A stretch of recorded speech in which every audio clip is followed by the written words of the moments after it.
Born from the hands of master artisans and nurtured by generations of skillful craftsmen, Adire emerged as more than just fabric.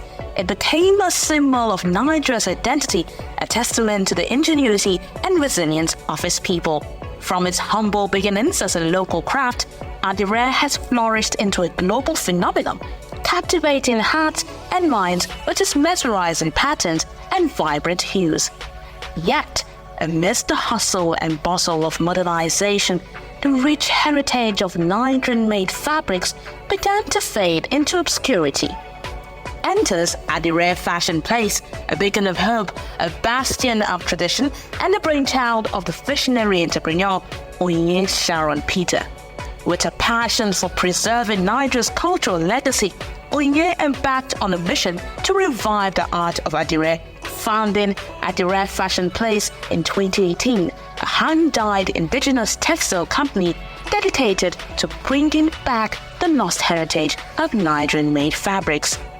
Through meticulous craftsmanship, innovative design, and a deep reverence for tradition, Onyinye, with the birth of Adire Fashion Place, is breathing new life into ancient techniques, ensuring that the legacy of Adire continues to thrive for generations to come.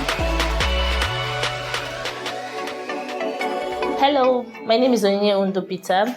I'm from a family of 6. I'm the 4th girl and the 5th born, to be precise. I grew up in a rural area. My mom is a business owner and my dad is a contractor.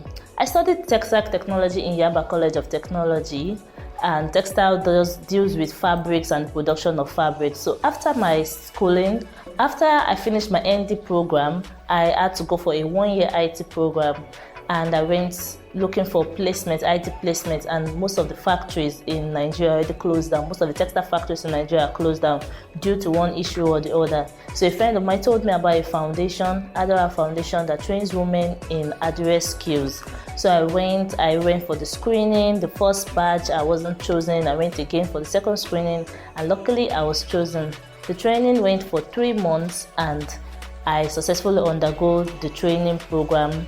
I came out and started thinking, okay, should I go back for my HND? Should I start this business? And I said, oh, why don't I do both of them side by side? So I started doing the business, doing the Adire business, and also schooling, doing my HND program. During this process, I was getting customers, I was getting referrals, and the likes.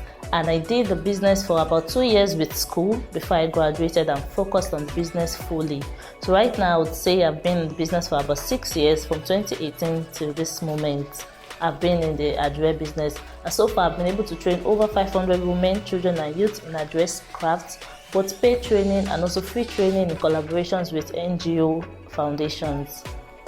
Textile technology deals with the production of fabrics, from the cotton to the weaving and also to the finishing process. So Adire is just like a branch of textile technology. So Adire focuses mainly on the designing part, which is like the finishing process. But textile technology covers everything from the farming of the cotton fiber, to the weaving process, to the designing, to the packaging and everything. That's what textile technology covers. And if we add working factories in Nigeria, probably I would be working in one of those factories, and I wouldn't just say, okay, let me just do a branch of it. So Adire is just like a branch of textile technology. And because of my vast knowledge in textile technology, I've been able to convince my customers about this craft, whereby they are able to trust me with their fabrics, trust me with their money, and I give them assurance, and they're able to say, oh yes, because of what you studied, I believe you can handle this job very well, because I'm not just a corner side Adire maker now, I'm a textile technologist. Adire Fashion Place, the name of our business is Adire Fashion Place. It's an hand-dyed textile indigenous company which deals with the production of fabrics, t-shirts and scarves. Everything we do in Adire Fashion Place is 100% handmade, no use of machine, handmade from start to finish, and also hand-dyed.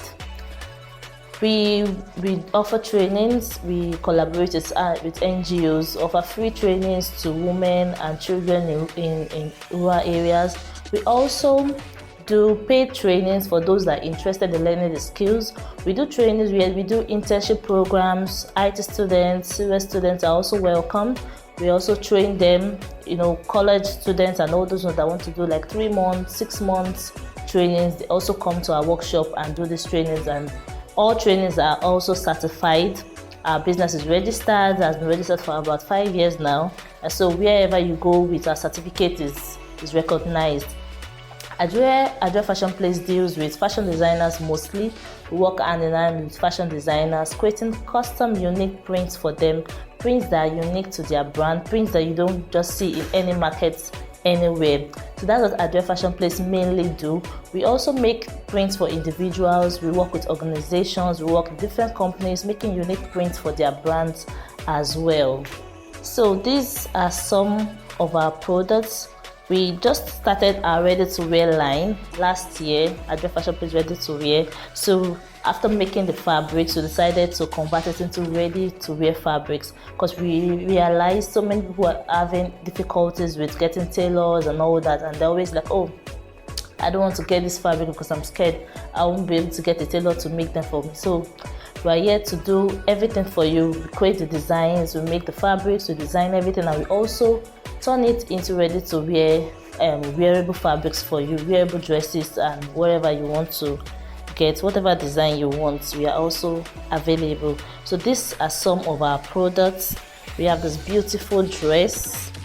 This is a pattern that doesn't go out of time. It's a timeless print, so in the next 5 years, in the next 10 years, if you get this, you can always wear it and no one would say, oh, this particular design is no longer in vogue. This Adre pattern, it's in vogue.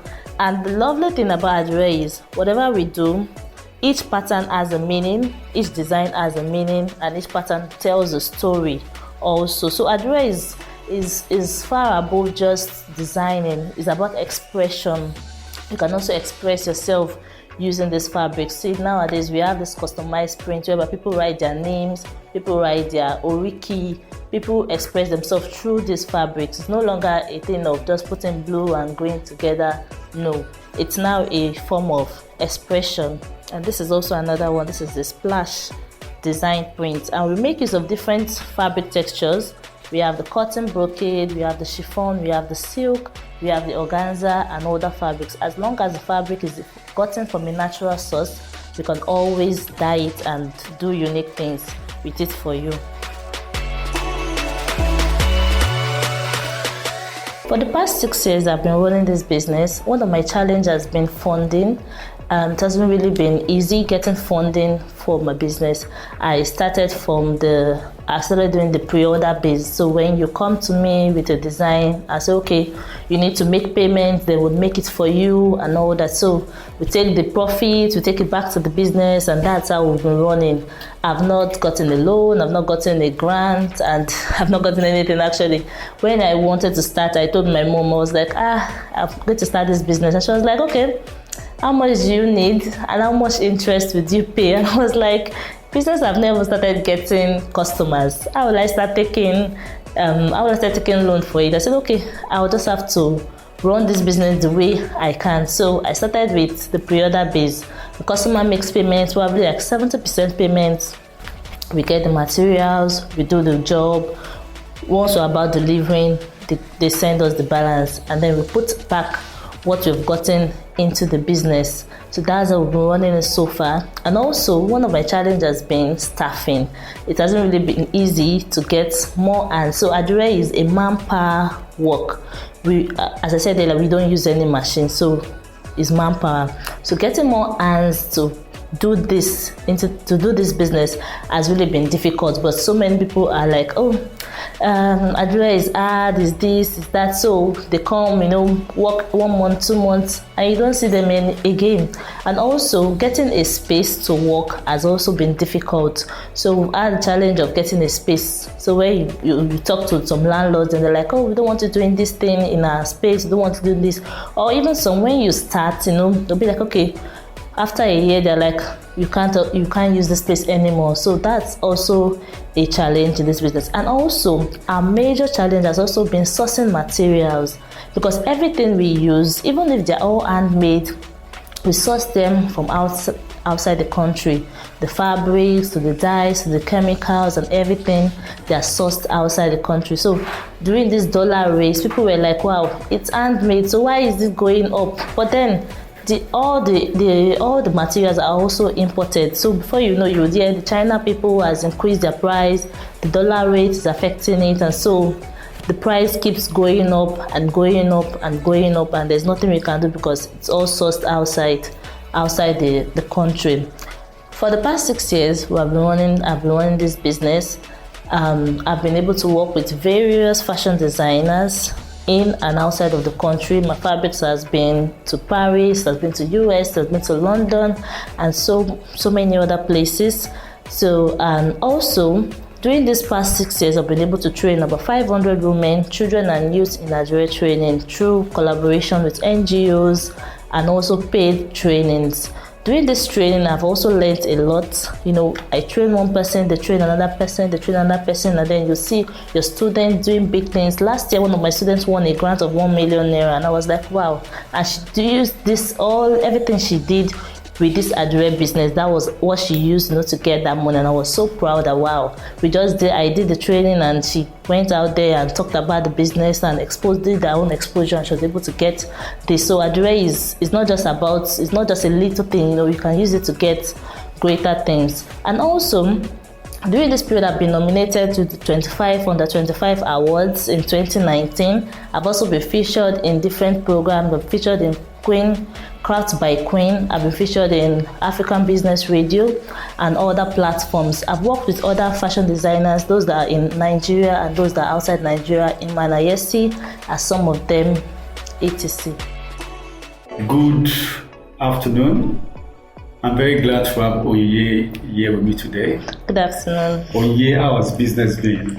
Business has been great. It has been awesome. Do one or two challenges, but then we've been keeping it moving. I can imagine. Speaking about challenges, how did you cope during the dollar fluctuation saga? Oh wow, it was quite hectic, One day you get something at price A, and the next thing you make a call, and sometimes I would have even done the transfer, and I'm like, oh, I just sent, and they're like, no, this is the new price, and I'm like, how come? Dollar increase, and I would have to start. Most times when I hear of the dollar increase, I just have to go back to my drawing board. Okay, how much did we put this? And we need to start increasing price. I don't really have a particular method, I would say honestly, on like accounting based method to say, okay, to start taking my book and all that. I'll just use the local method, okay, this thing increased with so amount, let's just add this, and we feel okay, it will be great to cover up the extra expense of the extra costs. Well, the local method works. It has worked for our mothers and our grandmothers. So, yes. So it works. But if you can actually find the time to actually sit down and you document your prices. Fortunately, you've been in business for a while. So yes. You have an history of prices and how clients react. So if you can actually sit down and document your price, and then you now document your costs, and you compare the two, it will give you an idea of your profit margin. So if, for example, this is the price I've been selling to people for the past 6 months, and these are my costs. This is the number of tailors I use, number of the cost of sewing machine, yes, the number of years the sewing machine lasts for, and I now find how much the sewing machine will be for a month. That is going to be like the depreciation cost. But the idea is for you to have a very good idea of what your monthly cost is, and then you can now break it down to the cost per item. Okay. So what that does for you, because and what that has done for people who have advised in the past, is that it gave them a mind shift. Some were so surprised that they were actually making profit, while some were shocked that they were giving away so much value and and their margin was negative. So if you have an idea of your costs, you can now decide where your pricing will be. If you want to be premium, or if you want to have a particular type of clientele that you focus, who will enable you to cover your costs. So it takes a bit of time, but if you just do the exercise for about 2 weeks, I can assure you that it will bring a change of perspective to you. Well, yeah, majorly my challenge has been paying myself. Okay. So that has been like my huge challenge. I often hear it, okay, I watched something, a man was trying to get a grant and they were asking him how much does he pay himself, and he said it just takes, and they were like, they can't, give him anything from someone that just takes from his business. He does not have a steady, amount. And I was like, if I'm the one, since they would also send me away. Well, that's a delicate topic because the reality is that most entrepreneurs, it's difficult to pay yourself. Because when you are just starting, it's most likely the business is not making enough money to pay yourself. You can pay your staff, you can cover the rent, but you may not be making enough money to pay yourself. But what we advise is that you should have an amount that you fix as your salary. Even if you're not able to cover that amount in your if you're not able to pay yourself for a particular period, just keep recording that amount so the business will owe you that amount. Let's bring it home. If you decide to pay yourself 500,000 naira every month, and obviously the business can afford it, so what you do is that the business will be owing you that 500,000 naira every month. You get so if you don't pay yourself for about 10 months, so the business will owe you 5. So that way you have a systematic approach. But it is very different from somebody who says, I don't pay myself. Then he just wakes up and he sees one nice Jeep somewhere and he just clears his bank account to buy the Jeep. So the difference between both is that one person is systematic, you only spend what you pay yourself. The other, that if you give him a loan, can you use the entire loan for a personal need instead of actually spending the loan on the business proper. So that's the difference. Okay, because when I started, how I operate, I make a sale and I get my profits. So I usually I divide it into 3. One back to the business, one I save, one the one for myself. I don't know if it makes sense. So. Well, as an entrepreneur, as a sole trader, right? That's the sole trader. That will fly. But once you start having a business proper, and there's a chance that you may apply for a loan, or a grant, or seek investments. Okay. You will need to structure the business. And part of structuring the business is that the business is not a separate individual on its own from you. So any money you take from the business, is either the business is borrowing you or the business is paying you. Any money you put into the business is either you are borrowing the business or you are investing into the business. So the two of you have become 2 very separate entities. Okay. So if the business earns money and you save a part of the money, you are saving it on behalf of the business. Yes. So any money you take out of the business, I'm owing the business. You're not owing the business, or you're taking it as salary. Okay. Or dividend. There was the structure. So it is when there is structure that it is easier for you to apply for grants or for loans. And if you ask any question, it's easier for you to answer because there's the proper structure. And then it's easier for you to even employ people because there's a structure. You can even employ a COO because you have a structure. You know how things work. You know the structure. So the COO will just sit at a place on your structure. It is not just come and anyhow business. No. So that's among the reasons why it's good to have proper structure in business. It takes time to build. Don't let's take that out of it, but you need to work on it. How has it been paying salaries and covering your monthly expenses?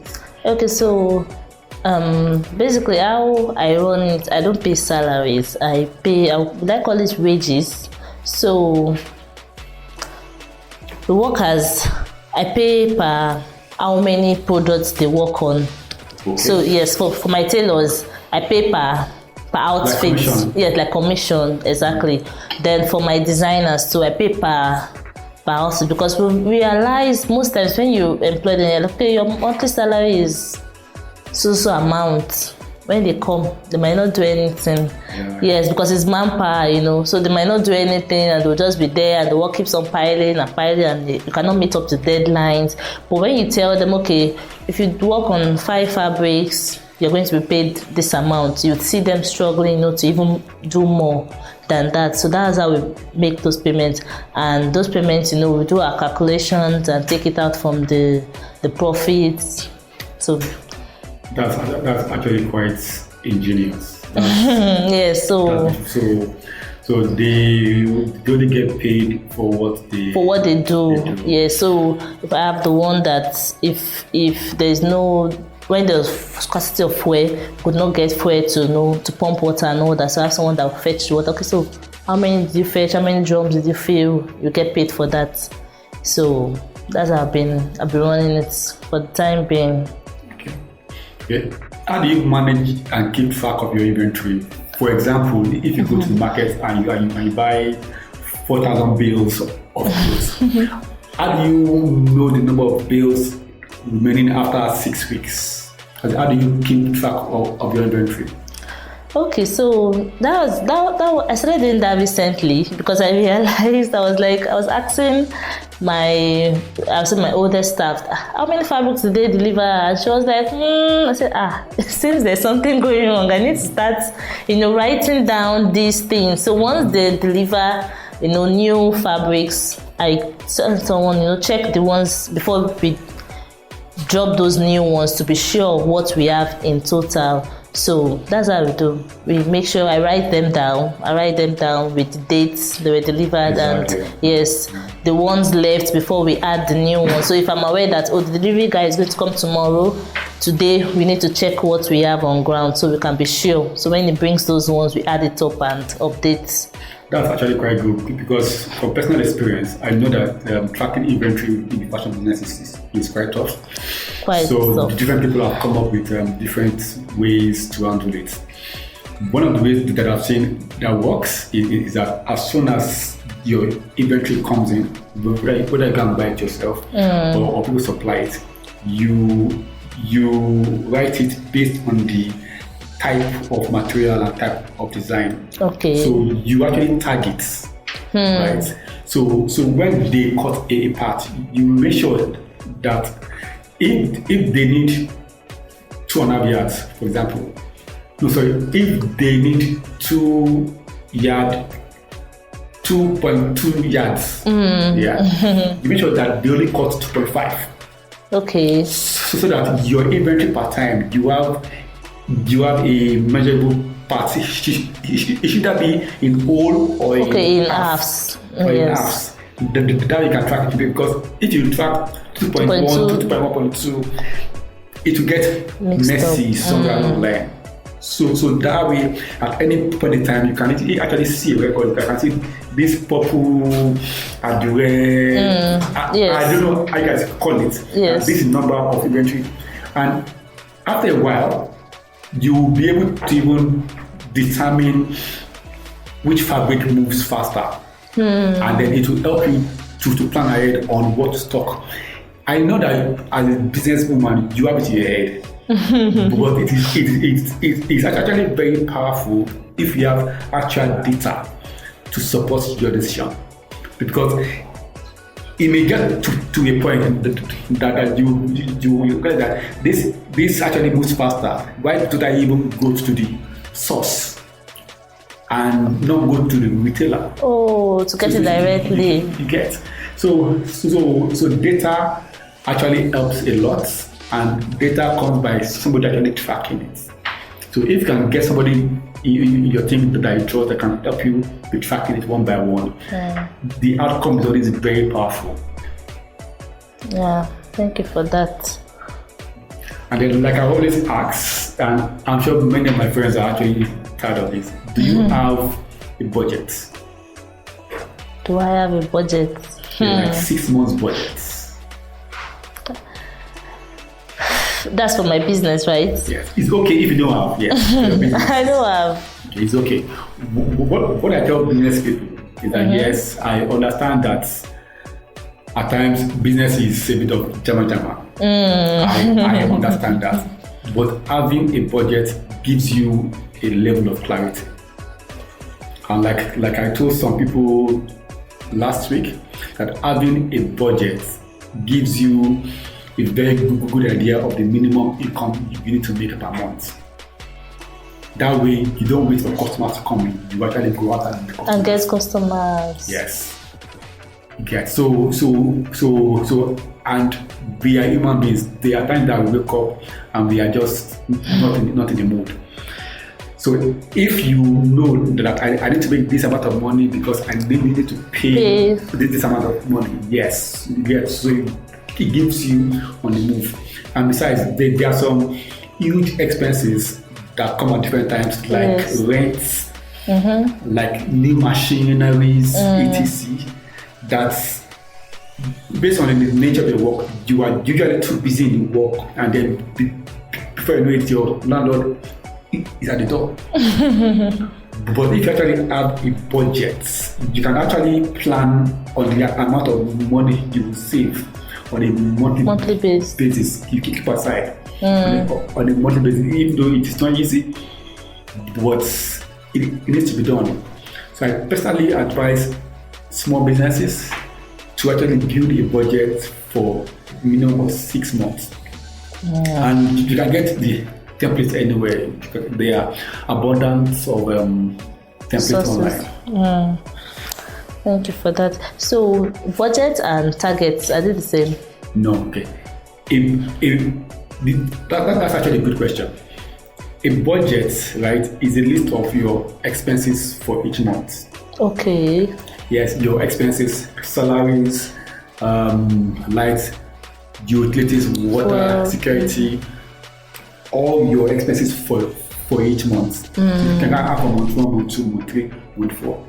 So my point is that if your total budget, if your total expense for, let's say, if your total expense for June is 1.2 million naira, right?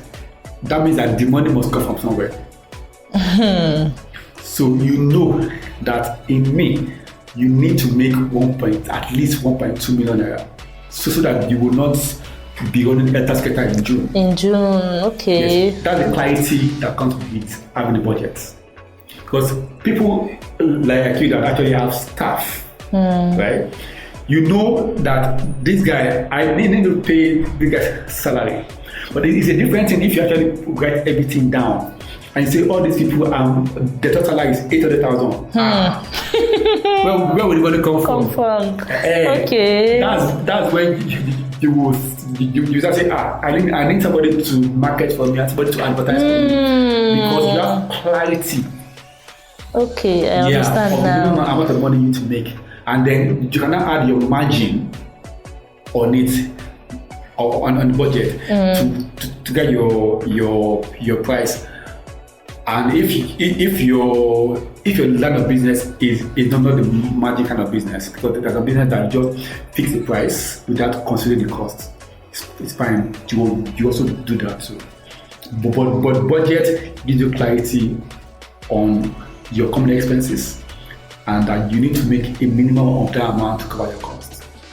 Like, what will you advise a business if how many percentage profits would you advise a business owner to put on their product? Because I see some products say 300%, some it's like That's a very valid question.